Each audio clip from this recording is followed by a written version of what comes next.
Hi everyone, in this review I'm reviewing the Canon 85mm EF 1.8 USM lens, and here's some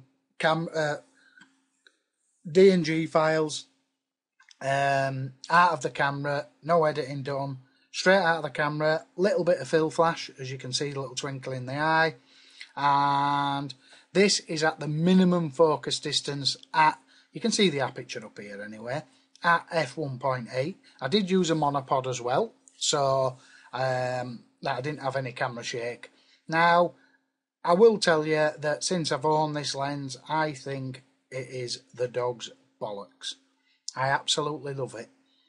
In sharpness, I'd say the Nifty 50 is as sharp, if not maybe a touch sharper, but this lens is a fantastic lens. It's just magic, especially for portraits. It just really is magic. The way it chucks the background out of focus. I mean, I've got my telephoto lens and I could shoot that at 85mm at f4, but it's not like this. I mean, shooting this at f1.8 or f2, even f2.5, 2.8 is, well, to be honest, I've not really shot it at 2.8 before, but I have today for this test. Now, at 1.8, I'd just like to say, look, that's the garage that I usually use, my shed in the background. I'll tell you now, that wasn't that far behind him. I mean, if you look at the depth of field is, it's very shallow. It's like, and it is a touch soft at 1.8. If you look, it's probably, it might be a little bit sharper than the Nifty 50 at 1.8, but if you look, I mean, I was at the minimum focus distance, but the depth of field is eyelid. I mean, he is focused just here, and it is still a bit soft, but it'd sharpen up nice. But you can see that before it even gets to his bloody eyelid, his eyelid at top there, eyelash, should I say, look at the eyelash, is blurred. Look. So the depth of field is so small. I think I did do one a bit further away at 1.8 as well. And you can see, I mean, just as you get to edge of eye, it's just blurred. Look at that. I mean, look at that for bokeh. Whatever you want to call it. Really, really good. Did I take two? And there's a, what I'll do is I've got 1.8 and an f2, look. Using fill flash again. So we'll go 1.8. And f2 slightly missed focus there. It's actually focused on his bloody eyebrow, look. But anyway, we'll use that. Let's just see, did I do a couple? Ah, I did, yes. For some reason I did a couple, that's probably why. So if we go to 1.8 now, yeah, then you can, I don't know, it's probably as sharp as the Nifty 50 to be fair. Yeah, in fact that might be a touch sharper, but there, even there you've still got the eyebrow still falling out of focus, but you can really see the clarity. 1.8, you know what I mean, I'd use it in a pickle. But 2, I did really buy it to shoot at f2. Between f2 and f2.5, that's what I want to use this lens at. But look at that, f1.8, just bring it down a bit, and f2. 1.8 and f2. Really, really, really crisp as a button at f2. You can see flash going off in his eye there, look. Let's go to 2.2.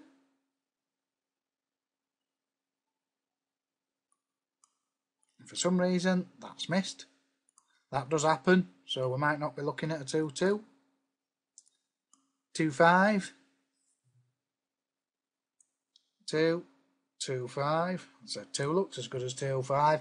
Saying that, I was that close to him, and he were rocking like, oh, I could see because I had my pod set, and every time I looked back through my viewfinder, his eye wasn't on the centre focus point. So that's probably sort of, it has focus, but it looks like it's slightly front focused onto here, which does happen when you're shooting at those apertures, especially at, I mean, look at it there at 2.8.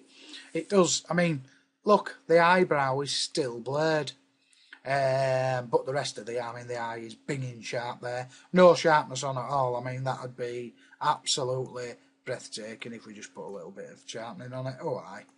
There, we'll just leave the default. So let's try 3.2. Alright, 3.2. Let me just go back to looking at them now. So we've got 1.8, not bad. f2, really sharp. I'm just looking at the background. 2.5, it's sort of front focused. We said at 2.5, didn't it, a bit? Yeah, it's front focused on his cheek here. What he'll have done when I focused it, he'll have moved. Or I might have even moved a little bit with my monopod, because with monopods, you can sort of rock them a little bit. And I'm telling you, 2mm on monopod will have made that blurred because I was so near. But anyway, see, even at 2.8, you've still got a lovely blurred. I mean, that's f2.8. Even 3.2. I mean, you can really see his eyes coming into focus now. Then we've got 3.5. Let me just zoom back in. 3.2 sharp. These will probably be all sharp now, yeah. I've never shot it at f4 before. Let's take a look. Yeah, it's binging. See, even at f4, you could shoot that at f4, but I didn't get it for that. I got it to shoot at f2. Right, this is probably a better comparison. I doubled the distance now from him and me, so hopefully we should see a little bit of improvement on the. Like, you can look at 1.8 there. It's a bit soft. A bit sharp now. Saying that, it ain't that bad. I mean, look at that now, it's sharpened. But yeah, 1.8 is a touch soft, right? We'll go to. And there you go, totally nutly missed. I only took one shot of each one, by the way. So we've got 1.8 and f2. I'd say that's slightly missed as well. That does happen when you're shooting at these apertures. I probably should have shot a couple more shots, to be honest. Ah, there you go, it's coming in now, 2.5. Nicely coming in. Let's just stand back a bit. So we've got 1.8. I mean, 1.8's well usable there, definitely. And f2, I'd say that might have slightly missed a little bit. It's slightly front focused. Again, it could have been me on monopod. It was still pretty close, even at this. You can see that he's filled the frame still, so. 2.5, nice and sharp. Let's try 2.8. Oh, it's just really sharp. Background coming into focus now. Never shot it at 5.6 before, ever, so yeah, you can see really sharpening up at 5.6, but again, distracting background at 5.6. I wouldn't want to shoot it at 5.6. Oh, I did a couple as well. Oh, we've got an f8.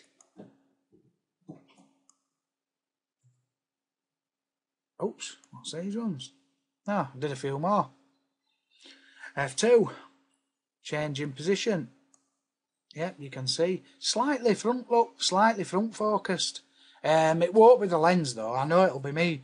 I was moving on the monopod a right little tiny bit, and because he was so close, like I say, a couple of mil on monopod, and that's what'll happen. Now, usually, if I was shooting this shot for a real life situation, I'd be going click, click, click, smile, click, click, click, eyes back to me, click. So I'd have plenty of really sharp shots. That's not a shot. We can't use that one. Oh, this one might be a little bit better. We've got one here, look. That's the blurred one. Ah, there you go. Now we're in. Nice and sharp down here now. Zoom back out. Look at the background again.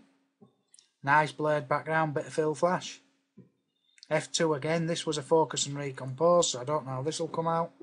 Yeah, again, look. Slightly move the focus frontwards.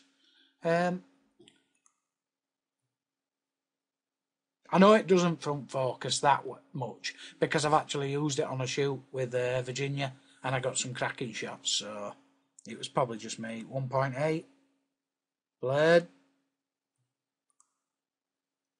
1.8, in focus. So, yeah, I mean, that's one thing, to be fair. When you're shooting between 1.8 and 2.2, especially at 85mm, I mean, it were hard enough with a 50mm to nail the focus. Now I've nearly double that focal length. So, you know, these was all just one shot, click, click, click, click, click, which I'd never do in a real life situation. But as you can see, it's a really, really gorgeous lens. You just got to take a few shots to get focus at 1.8 and f2.2. But it's a really sharp lens. I won't say it's any sharper than the Nifty 50, but it definitely works magic. I mean, look at background there. Look at it. Absolutely binging. It's my garden, you know, you could have shot that anywhere. You could shoot that in bloody middle of your living room and it'd blur the back of the living room. Absolutely fantastic. I absolutely adore this lens, and it's only 315 quid. I know Nikon do, which I'll be reviewing that soon. Nikon do an 85mm, is it f1.8, the same? Might be an f1, yeah, f1.8.